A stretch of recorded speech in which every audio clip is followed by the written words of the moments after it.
Hello मेरे प्यारे दोस्तों, कैसे हैं आप लोग। मैं आशा करता हूँ आप लोग मस्त होंगे। यार ये निकल जा रहा है बार बार। हाँ, आप बताइए, आप लोग मस्त होंगे ना।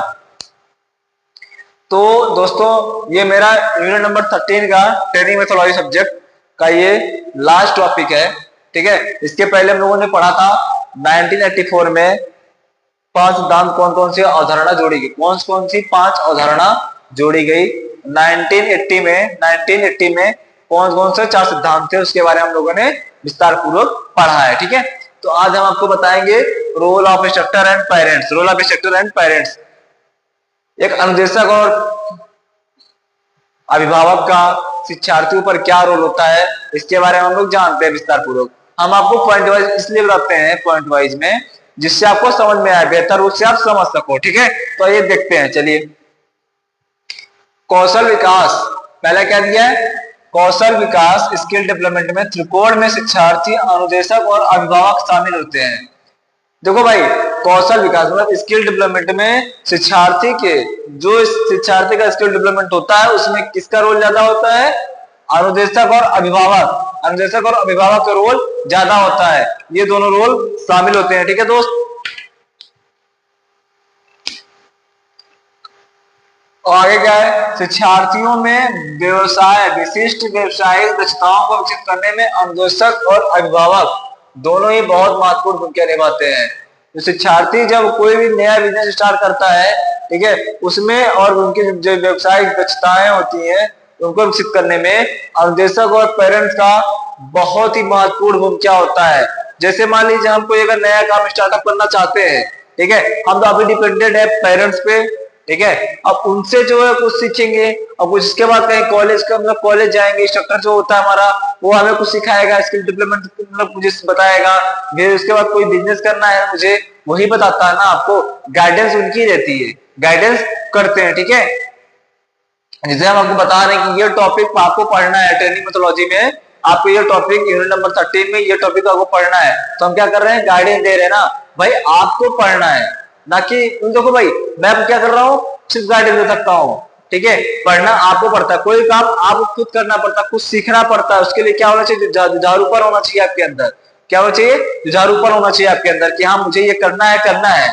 ठीक है, ठीक, अगर कोई काम व्यवसाय स्टार्ट करते हैं तो जो उनकी दक्षता होती है ना शिक्षार्थी की, व्यवसायिक दक्षताएं जो होती हैं उनको विकसित करने में किसका रोल ज्यादा होता है, इंस्ट्रक्टर और पेरेंट्स का। इंस्ट्रक्टर और पेरेंट्स का बहुत महत्वपूर्ण रोल होता है। ठीक है, यह तो समझ में आ गया आप लोग को। तो नेक्स्ट चलते हैं हम लोग। ठीक है, नेक्स्ट क्या है, अनुदेशक जो अच्छी तरह से तैयारी करता है।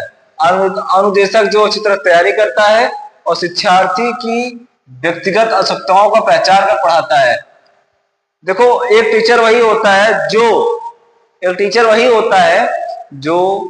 स्टूडेंट को स्टूडेंट ना मानकर फ्रेंडली पढ़ाए, वही एक टीचर होता है।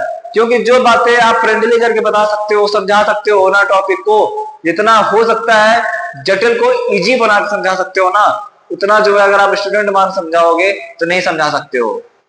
अगर आप स्टूडेंट मान समझाओगे तो नहीं समझा सकते हो। हाँ, माना कि स्टूडेंट और टीचर में थोड़ा सा डिस्टेंस होना चाहिए, लिमिटेड। जो देखो, हर चीज की क्या होती है, लिमिट होती है। हर चीज की क्या होती है दोस्त, लिमिट होती है। तो लिमिटेशन होना चाहिए, लिमिट होनी चाहिए। जो हम देखो, जब हम स्टूडेंट को वही बताएंगे ना जो हमें, जो मुझे, मैं उसको एनालिसिस करूंगा स्टूडेंट को, उसका जब मुझे मालूम चले कि हाँ उसको वही ज्ञान देना है जो उसको नहीं आता है, उसको वही ज्ञान देना है उसको जो नहीं आता है।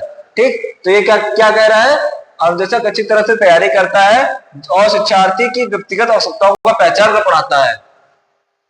वो शिक्षार्थी को क्या चाहिए, क्या उसकी आवश्यकता क्या है, उसको जानकर और पहचान कर जो पढ़ाता है, ठीक है, वो क्या होता है, इंस्ट्रक्टर अच्छी तरह से तैयारी करने के बाद करता है ऐसा। उसके बाद क्या है, प्रेरणा का एक महत्वपूर्ण स्रोत हो सकता है।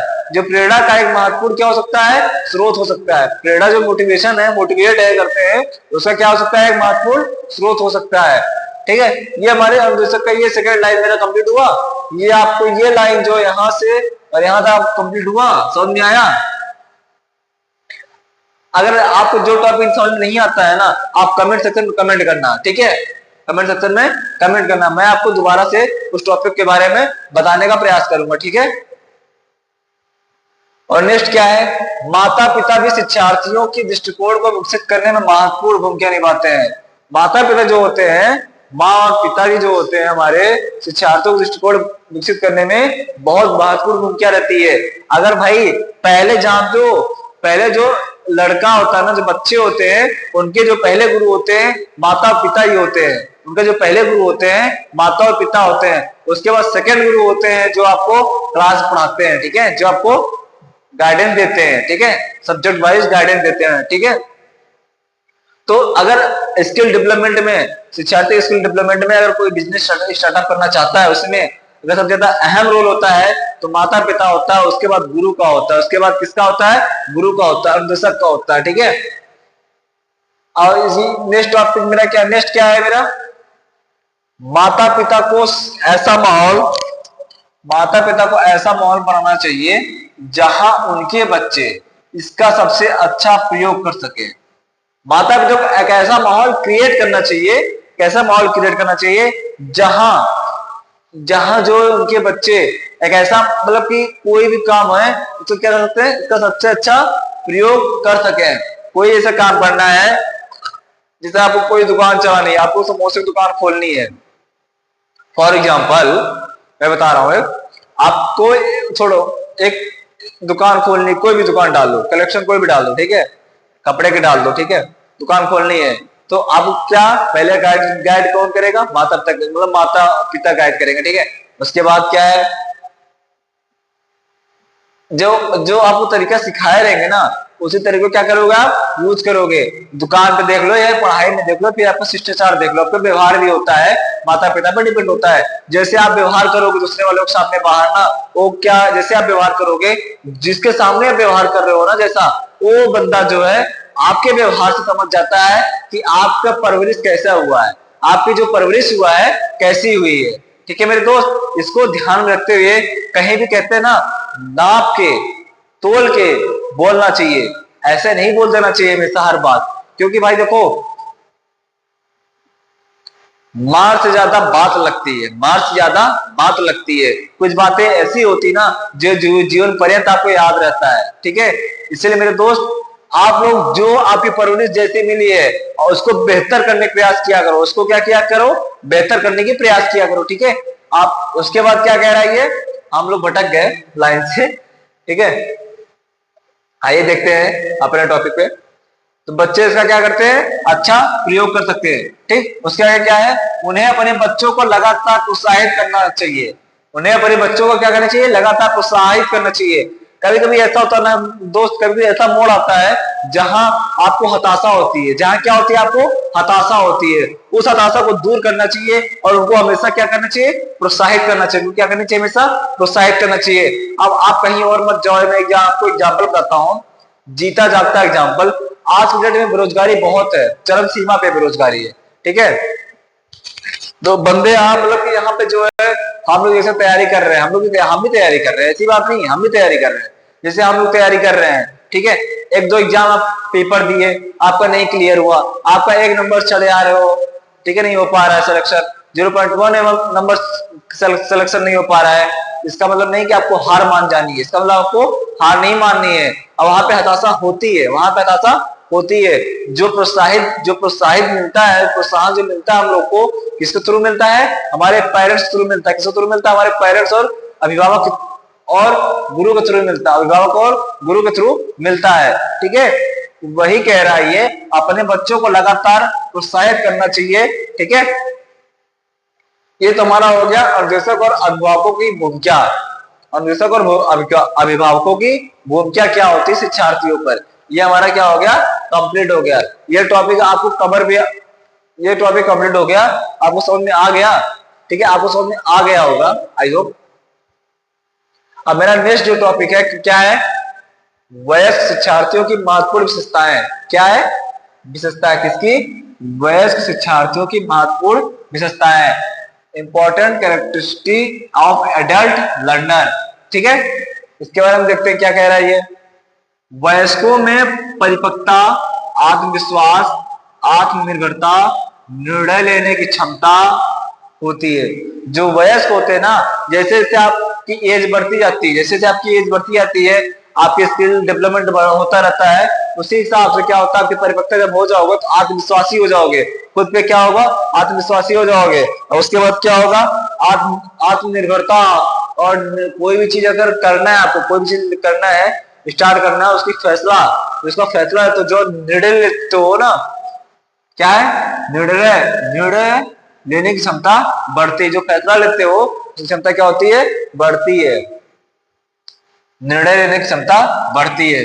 और वे आमतौर पर अधिक प्रैक्टिकल, वे आमतौर पर ज्यादातर वे बंदे क्या होते हैं, अधिक प्रैक्टिकल और बहुकार करने वाले, अधिक प्रैक्टिकल और बहुकार करने वाले, उद्देश्यपूर्ण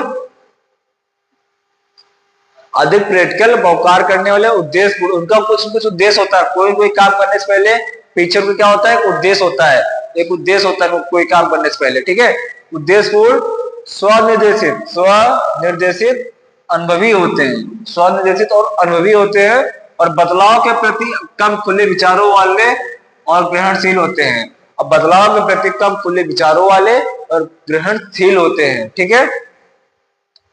इस लाइन से ये मेरा मुझे क्लियर हुआ कि जैसे जैसे हमारी एज बढ़ती है, जैसे जैसे हम 18 साल प्लस होते हैं, वयस्क होते हैं, तो हमारी परिपक्वता जो है बढ़ती जाती है, हम आत्मविश्वासी हो जाते हैं, हम आत्मनिर्भर होते हैं, ठीक है। हम कोई फैसला ले सकते हैं, हमारे अंदर इतनी क्षमता आती है कि कोई फैसला लेने की क्षमता हमारी हो जाती है, निर्णय लेने की क्षमता कोई हमारी हो जाती है, कोई काम के प्रति, जॉब के प्रति, ठीक है, या फिर पढ़ने के प्रति, ठीक है। क्या मुझे इतने घंटे पढ़ना है, क्या ये खुद से ले रहे हो ना फैसला, किसी थ्रू थोड़ी ले रहे हो, कोई तो आपको थोड़ी बताया कि हाँ इतने घंटे पढ़ना है, आपके अंदर खुद आना चाहिए मुझे इतने घंटे क्या करना है, पढ़ना है। ये भी अब क्या है, फैसला लेने की क्षमता बढ़ जाती है, ठीक है। हम कोई भी काम जैसे करते हैं तो उसका प्रैक्टिकल करने की ज्यादा करते हैं, कब, जब हम वयस्क हो जाते हैं, जब हम क्या होते हैं, वयस्क हो जाते हैं। जैसे हम आपको कोई टॉपिक बता दिए, उस टॉपिक में आप पढ़ो, उस टॉपिक को आप पढ़ोगे, उसके बाद खुद जो है कुछ ऐसे ऐसे मटेरियल खोजोगे, सर्च करोगे,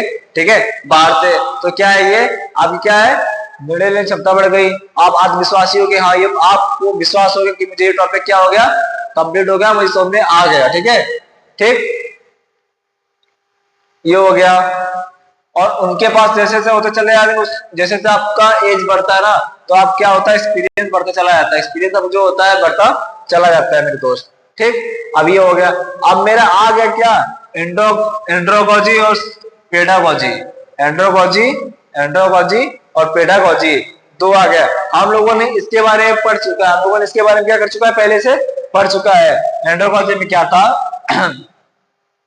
एंड्रोगॉजी में क्या था, जो वयस्कों को मतलब कि दिया जाता है, मार्गदर्शित किया जाता है, ठीक। और शिक्षा शास्त्र क्या था, मतलब पेडागॉजी क्या था, इसमें जैसे मान लीजिए एकेडमिक क्लास के बच्चे, एकेडमिक क्लास मतलब मैं आपको बता दूं, जो 18 साल नहीं हुए रहते, जो 18 साल प्लस नहीं होते हैं, उनकी क्या होती है, किस श्रेणी में आते हैं, और पेडागॉजी में आते हैं। उनकी श्रेणी जो उनकी सिलेबस होती है, पढ़ने के सिस्टम है, तो किस में आता है, पेडागॉजी में आता है, किस में आता है, पेडागॉजी में आता है। दोनों हम डिफरेंट देखते हैं, दोनों क्या डिफरेंट है उसके बारे में देखते हैं।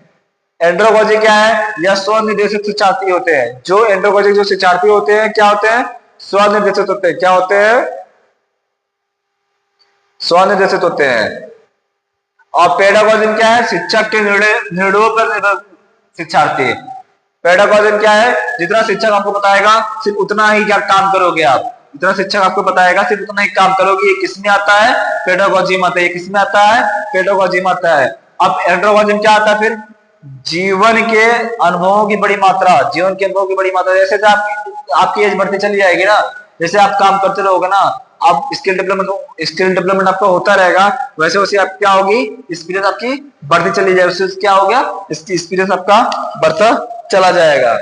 और इसमें क्या है, कुछ जीवन के अनुभव, इसमें कुछ जीवन के अनुभव, क्योंकि ये आपकी जैसे एज रहेगी ना, उस हिसाब से आपका क्या होगा, एक्सपीरियंस आपके पास रहेगा, तो कुछ जीवन के अनुभव। वैसा है नहीं कि आप 15 साल के हो, आपके एक्सपीरियंस 40 साल का थोड़ी होता है, नहीं माना है, हाँ जानकारी होती। यहाँ क्या हो गया, पहला क्या है, पेडागॉजी में स्वनिर्देशित शिक्षार्थी होते हैं, स्वयं पर निर्देशित होते हैं। पेडागॉजी में क्या है, शिक्षक के निर्णय पे काम करते हैं, शिक्षक के निर्णय पे काम करते हैं। एकेडमिक क्लास को होते हैं जो 18 साल के नीचे होते हैं। एडोगॉजी क्या है, जीवन के अनुभवों की बड़ी मात्रा होती है, जो जैसे जैसे एज बढ़ता चला जाता है ना, तो इनका जो है एक्सपीरियंस क्या होता है, धीरे धीरे बढ़ता चला जाता है। सेकंड क्या है, कुछ जीवन के अनुभव होते हैं, कुछ जीवन के अनुभव होते हैं। पेडागोजी क्या है, कुछ जीवन के अनुभव होते हैं, क्योंकि ये थोड़ा सा समय इनके पास कम होता है ना, साल 2 साल का अनुभव इनके पास भी होता है, ऐसा नहीं है अनुभव नहीं होते। एंडोगोजिम क्या है, समस्या क्या होती है दोस्तों, केंद्रित होती है। एडोगोजिम क्या है, समस्या नहीं केंद्रित होती है, ये समस्या को सॉल्व कर सकते हैं। बल्कि पेडागोजिम क्या है, ये शिक्षण की जरूरतें शिक्षक द्वारा निर्धारित की जाती है। जो इनकी जरूरतें होती है ना, शिक्षण की जरूरतें जो होती हैं शिक्षक के द्वारा क्या की जाती है, निर्धारित की जाती है दोस्तों। एंडोगोजिम क्या है, आंतरिक रूप से प्रेरित होते हैं।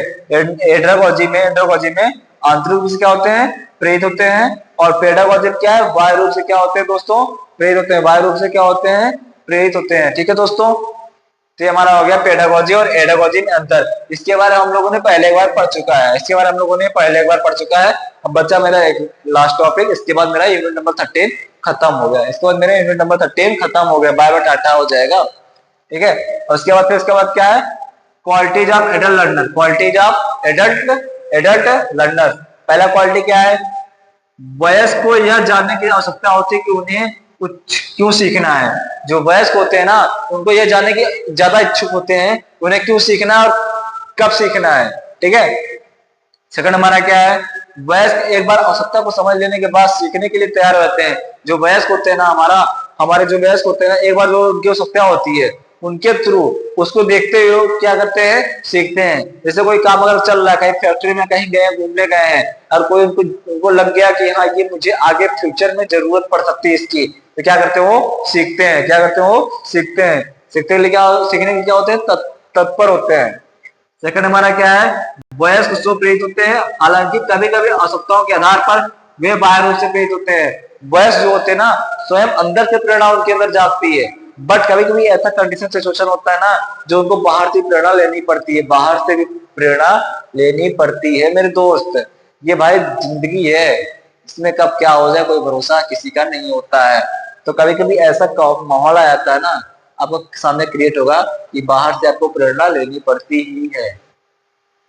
ठीक है, ये हमारे क्या हो गया दोस्तों, qualities of adult learner. Qualities of adult learner, ये मेरा टॉपिक नंबर 13 कवर हो गया। भाई आप लोग वीडियो को देखो और धीरे धीरे आप लोग पढ़ना स्टार्ट करोगे भाई, समय नहीं बचे आपके पास, सिर्फ 1.5 महीने बचे पेपर का। वही कहते हैं ना, बूंद बूंद से घड़ा भरता है, बूंद बूंद से घड़ा भरता है। ठीक है मेरे दोस्त, जैसे आप अगर आप गुल्लक जानते हो, गुल्लक पहले क्या होता था, जब मेरे मम्मी पापा जब छोटे थे, जब हम छोटे थे क्लास 1 2 3 4 5 तक, उसमें क्या है ना, मम्मी डेली पापा 10 रुपए 20 रुपए मुझे देते थे। तो उसमें क्या करता था, हम गुल्लक में डालते थे उसमें। तो धीरे धीरे करके साल 2 साल में वो मेरा कितना हो जाता था, अगर आप 1 रुपए डालोगे ना गुल्लक में, साल भर में कितना हो जाएगा, 365 रुपए आपका हो जाएगा। जितने दिन होंगे, जितने दिन उसमें डाले रहोगे, उतना क्या होगा, आपका बढ़ता चला जाता है दोस्त। ठीक है, तो आप लोग वीडियो भाई पर देखो और पढ़ो इसकी, ये आपको इसीलिए बता रहा हूँ, आपको इसीलिए पूरा टॉपिक को क्लियर करा रहा हूँ, जिससे आपको समझ में आए, कोई डाउट आपके मन में न रह जाए। ठीक है, ठीक है दोस्तों, जय हिंद।